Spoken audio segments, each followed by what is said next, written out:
Bayangkan hari itu akhirnya datang. Hari yang selama ini dijanjikan Allah. Hari yang bahkan para nabi pun merasa takut saat menjalaninya. Hari di mana seluruh amal manusia ditimbang, dan setiap jiwa menunggu dengan penuh cemas. Apakah ia akan mendapat rahmat atau kemurkaan? Langit terbelah. Bumi berguncang hebat, gunung-gunung yang dulu kokoh kini beterbangan seperti kapas dihembus angin.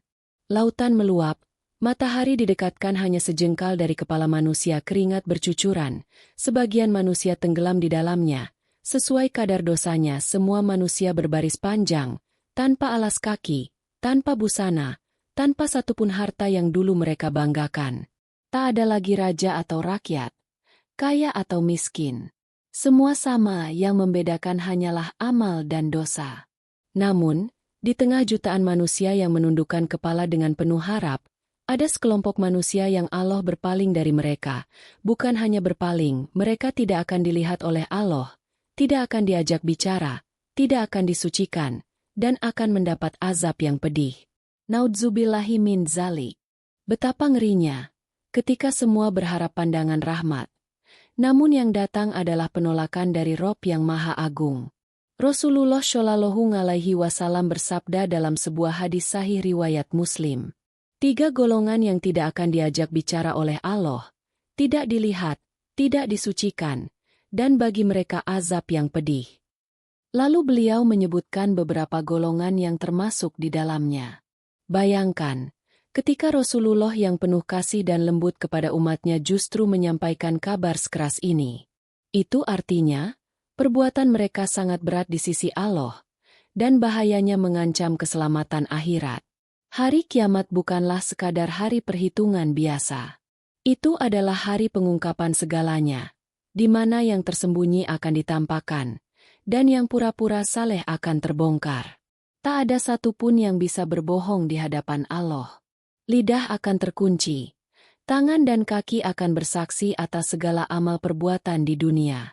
Kini, pertanyaannya adalah, apakah kita yakin Allah akan menatap kita dengan kasih sayang di hari itu? Ataukah justru berpaling dari kita karena dosa-dosa yang kita anggap sepele? Kita hidup di dunia ini sering lupa. Kita pikir Allah selalu memaafkan tanpa batas, tanpa kita berusaha berubah. Padahal, rahmat Allah memang luas, tetapi kemurkaannya juga nyata bagi yang terus menentang perintahnya. Dalam Al-Quran, Allah telah mengingatkan berkali-kali bahwa kelak akan ada manusia yang berteriak memohon pertolongan, tapi tak ada yang menolong. Ada yang menangis minta ampun, tapi pintu ampunan sudah tertutup. Dan yang paling mengerikan, ada yang tidak dilihat oleh Allah sama sekali. Maka, sebelum hari itu tiba, sebelum tubuh ini tak mampu lagi bersujud, sebelum lisan ini tak mampu lagi berucap istighfar, mari kita renungkan, adakah sifat-sifat dari 5 golongan itu masih ada dalam diri kita? Karena hari itu pasti datang. Dan hanya orang yang dirahmati Allah yang akan menerima pandangan kasih darinya. Sementara yang lain, ditinggalkan dalam gelapnya penyesalan abadi. Dari sekian banyak dosa besar, durhaka kepada orang tua adalah salah satu yang paling dibenci oleh Allah. Bahkan, dalam hadis riwayat Muslim, Rasulullah Shallallahu Alaihi Wasallam menyebut anak yang durhaka termasuk golongan manusia yang tidak akan dilihat Allah pada hari kiamat. Betapa besarnya dosa ini, hingga Allah menyandingkan perintah berbakti kepada orang tua dengan perintah menyembahnya. Dalam surah Al-Isra ayat 23, Allah berfirman, "Dan Tuhanmu telah memerintahkan supaya kamu jangan menyembah selain Dia dan hendaklah kamu berbuat baik kepada ibu bapakmu dengan sebaik-baiknya." Artinya, berbakti kepada orang tua bukan sekadar kewajiban sosial, tapi bentuk ibadah langsung kepada Allah. Namun, berapa banyak di antara kita yang melupakan hal itu? Kita sering sibuk mengejar karir, kesenangan, atau cinta dunia, hingga lupa ada 2 sosok tua yang dulu rela tidak tidur demi kita. Kita jarang menanyakan kabar mereka, jarang mendengar keluh mereka, apalagi mencium tangan mereka dengan penuh hormat. Lebih menyedihkan lagi, banyak anak yang berani meninggikan suara, membantah nasihat, bahkan menghardik orang tua hanya karena hal sepele. Seakan-akan mereka lupa, Surga ada di bawah telapak kaki ibu, dan ridho Allah ada pada ridho ayah. Rasulullah Shallallahu Alaihi Wasallam bersabda, keridhoan Allah tergantung pada keridhoan orang tua, dan kemurkaan Allah tergantung pada kemurkaan orang tua. Hadis riwayat Tirmidzi. Bayangkan, jika orang tua kita kecewa dan mengeluh dalam hati karena ucapan atau perlakuan kita, mungkin di saat itu juga, pintu keberkahan tertutup. Doa kita tak lagi menembus langit, rezeki terasa seret, dan hidup kehilangan keberkahan. Semua karena kita menyakiti hati dua insan yang seharusnya kita muliakan. Saudaraku, durhaka bukan hanya memukul atau menelantarkan. Durhaka bisa sesederhana membiarkan mereka menunggu tanpa kabar, membuat mereka menangis, atau tidak peduli pada kebahagiaan mereka. Dan yang lebih tragis, di akhirat nanti, anak seperti ini tidak akan dipandang oleh Allah, tak akan diajak bicara, dan tak akan disucikan. Artinya, Allah benar-benar berpaling darinya, sesuatu yang lebih menakutkan dari segala azab dunia. Maka, sebelum terlambat, mari kita renungkan. Sudahkah kita membahagiakan mereka hari ini? Sudahkah kita menebus luka yang mungkin pernah kita buat? Karena bisa jadi, orang tua yang kita abaikan itulah penyelamat kita di akhirat jika mereka ridho, dan penyebab kehancuran kita jika mereka murka. Sungguh, tiada ibadah yang lebih besar setelah sholat, selain berbakti kepada orang tua. Dan tiada dosa yang lebih berat setelah syirik, selain durhaka kepada keduanya. Sombong, satu kata yang sering terdengar ringan di telinga, tapi berat di sisi Allah. Ia bukan sekadar sikap biasa, melainkan penyakit hati yang bisa menghapus pahala dan menutup pintu surga. Rasulullah Shallallahu Alaihi Wasallam bersabda, tidak akan masuk surga orang yang di dalam hatinya terdapat kesombongan walau sebesar biji sawi. Hadis riwayat Muslim. Betapa halusnya sifat ini, sampai manusia sering tak menyadarinya. Sombong bukan hanya dalam berpakaian mewah atau berbicara tinggi, tapi juga ketika merasa lebih baik dari orang lain, meremehkan yang miskin, atau menolak nasihat karena merasa lebih tahu. Allah menciptakan manusia dari tanah, rendah, hina, dan tak berharga tanpa ruh yang ditiupkannya. Namun, ketika manusia diberi sedikit rezeki, kedudukan, atau ilmu, banyak yang berubah. Ia mulai melihat orang lain dengan pandangan merendahkan. Ia merasa dirinya lebih terhormat, lebih layak dihormati, seakan-akan dunia ini miliknya. Padahal, kesombongan adalah pakaian Allah, bukan milik manusia. Dalam hadis qudsi, Allah berfirman, kesombongan adalah selendangku dan keagungan adalah pakaianku. Barang siapa menyaingiku dalam salah satu dari keduanya, maka aku akan melemparkannya ke neraka. Hadis riwayat Muslim. Sungguh mengerikan. Hanya karena sedikit rasa lebih, seseorang bisa dihapus dari pandangan Allah di hari kiamat. Orang sombong adalah mereka yang menolak kebenaran dan merendahkan orang lain. Mereka enggan mengakui kesalahan, sulit menerima nasihat, dan selalu ingin dipuji. Ketika diingatkan tentang Allah, mereka menjawab dengan sinis, "Ah, aku sudah tahu." Namun ilmunya tak pernah menuntunnya menuju kerendahan hati.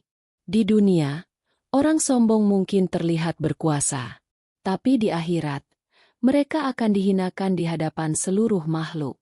Rasulullah Shallallahu Alaihi Wasallam bersabda, orang yang sombong akan dikumpulkan pada hari kiamat seperti semut kecil dalam bentuk manusia. Kehinaan datang dari segala arah mereka. Hadis riwayat Tirmidzi.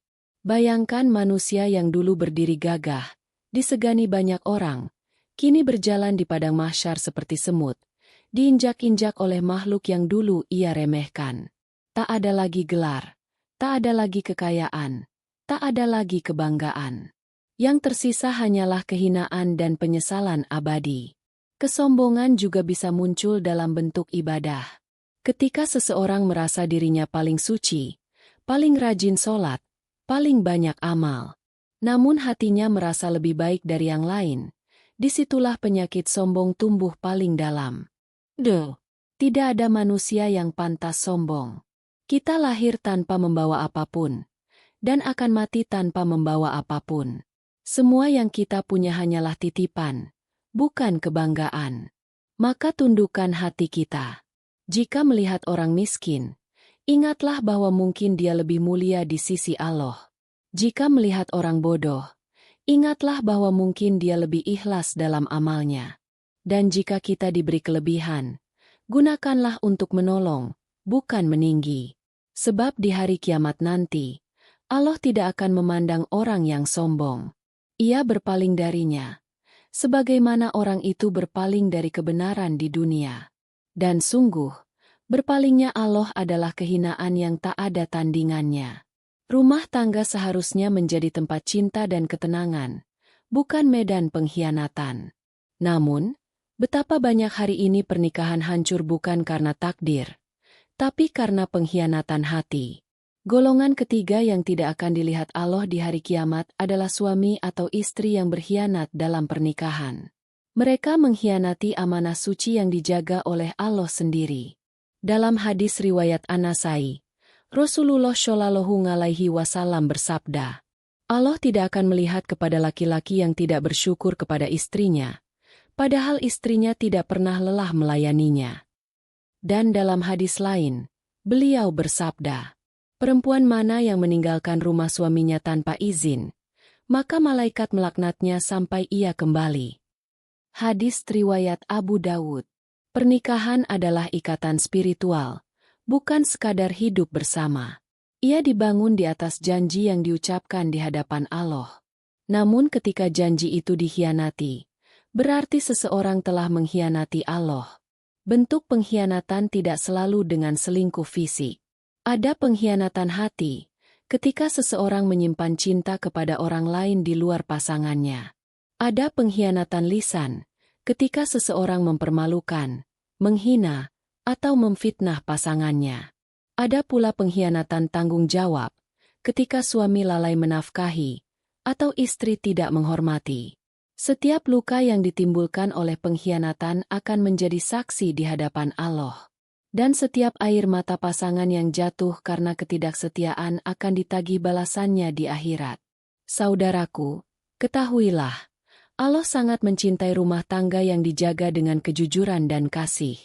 Namun Allah sangat murka pada mereka yang mempermainkan akad suci ini. Mereka akan dipalingkan dari rahmat-Nya di hari kiamat, karena telah memalingkan diri dari amanah yang Allah titipkan. Betapa banyak suami yang menipu dengan dalih sibuk kerja, padahal hatinya condong pada yang lain. Betapa banyak istri yang menutup pesan rahasia di ponselnya, sembari berpura-pura tersenyum di rumah. Semua itu akan terungkap di hari pembalasan. Tak ada yang bisa disembunyikan.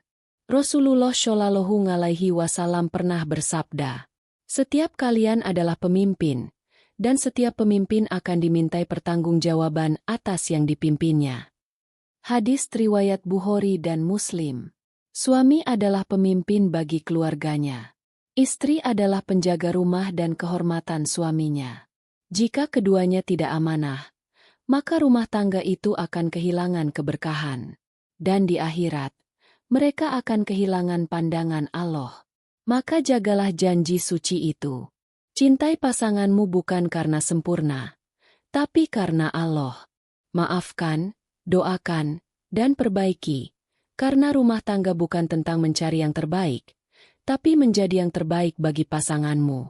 Ingatlah, sekali seseorang mengkhianati kepercayaan, ia telah mengundang murka dari langit. Dan jika tidak segera bertobat, maka di hari kiamat kelak, Allah tidak akan melihatnya.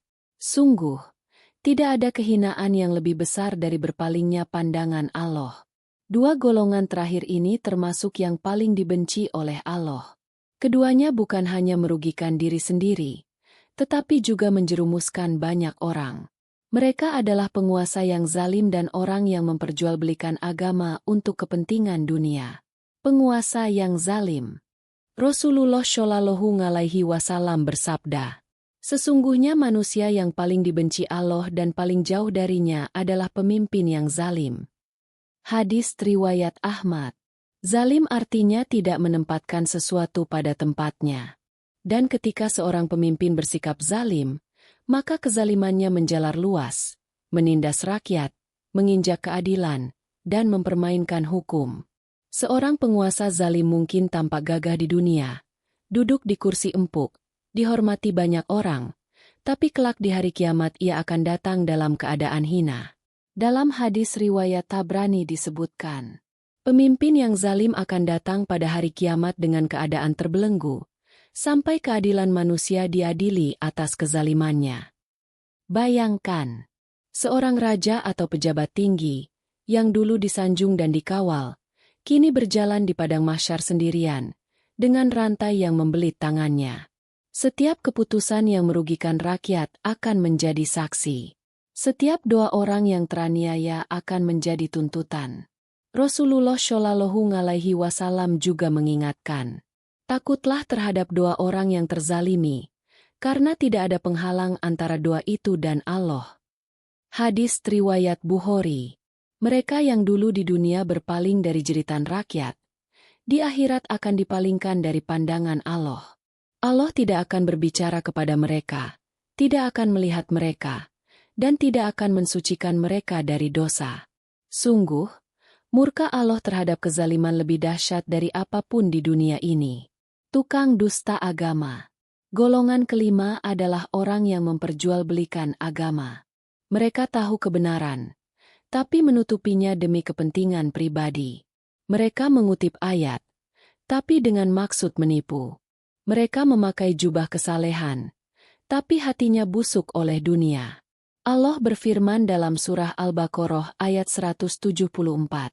Sesungguhnya orang-orang yang menyembunyikan apa yang telah diturunkan Allah dan menukarnya dengan harga yang sedikit, mereka itu tidak memakan dalam perutnya melainkan api neraka. Allah tidak akan berbicara kepada mereka pada hari kiamat dan tidak akan menyucikan mereka. Ayat ini jelas. Mereka yang menggunakan agama untuk mencari kedudukan, ketenaran, atau harta, telah mengkhianati amanah Allah. Ilmu agama seharusnya menyelamatkan, bukan menyesatkan. Namun mereka memutarbalikkan makna wahyu untuk menguntungkan diri sendiri. Ada yang mengubah hukum demi disukai penguasa. Ada yang menjual nasihat palsu untuk mendapatkan popularitas. Ada yang berpura-pura saleh, padahal hatinya jauh dari ketulusan. Saudaraku, hati-hati dengan dua golongan ini, karena mereka termasuk orang yang tidak akan dilihat Allah di hari kiamat. Sebuah kehinaan abadi bagi orang yang di dunia berpura-pura mulia, tapi di akhirat menjadi makhluk yang paling dibenci. Maka jika engkau diberi jabatan, gunakan untuk menegakkan keadilan. Jika diberi ilmu, gunakan untuk menuntun ke jalan Allah. Karena semua kekuasaan dan ilmu adalah amanah, bukan alat kesombongan. Saudaraku yang dirahmati Allah, setelah kita mengetahui 5 golongan manusia yang tidak akan dilihat Allah di hari kiamat, tidakkah hati kita bergetar? Tidakkah kita takut menjadi salah satu di antara mereka? Sungguh, murka Allah bukan perkara ringan. Sekali Allah berpaling dari seorang hamba, tak ada malaikat, nabi, atau siapapun yang mampu menolongnya. Bayangkan, ketika semua manusia berharap rahmat, sementara kita justru dijauhkan dari pandangan Allah. Kegelapan akan menyelimuti hati, dan penyesalan tidak berguna lagi. Namun, kasih sayang Allah selalu mendahului murkanya. Sebesar apapun dosa kita, pintu taubat masih terbuka, selama nyawa belum sampai di tenggorokan. Rasulullah Shallallahu Alaihi Wasallam bersabda, Allah membentangkan tangannya di malam hari agar orang yang berbuat dosa di siang hari bertaubat, dan membentangkan tangannya di siang hari agar orang yang berbuat dosa di malam hari bertaubat. Hadis riwayat Muslim. Begitu luas rahmat Allah, hingga tak ada alasan bagi manusia untuk berputus asa. Maka, sebelum ajal menjemput, sebelum mata ini terpejam untuk terakhir kalinya, mari kita bersihkan hati dari dosa-dosa yang membuat Allah berpaling. Mulailah dari hal kecil. Maafkan orang tua, dan minta maaf kepada mereka. Hapus kesombongan dari hati, dan belajar rendah hati. Setialah kepada pasangan. Jaga amanah pernikahan. Jika punya jabatan, berlaku adillah. Jika punya ilmu agama, sampaikan dengan ikhlas. Taubat bukan hanya ucapan istighfar di bibir. Taubat sejati adalah ketika hati menyesal, mulut memohon ampun, dan tubuh berhenti dari perbuatan dosa. Itulah tanda Allah masih mencintai kita. Saudaraku, hidup ini singkat. Dunia hanya sebentar. Tak ada jaminan kita masih hidup esok hari. Maka jangan menunda taubat. Jangan tunda perubahan. Setiap detik adalah kesempatan untuk kembali dicintai oleh Allah.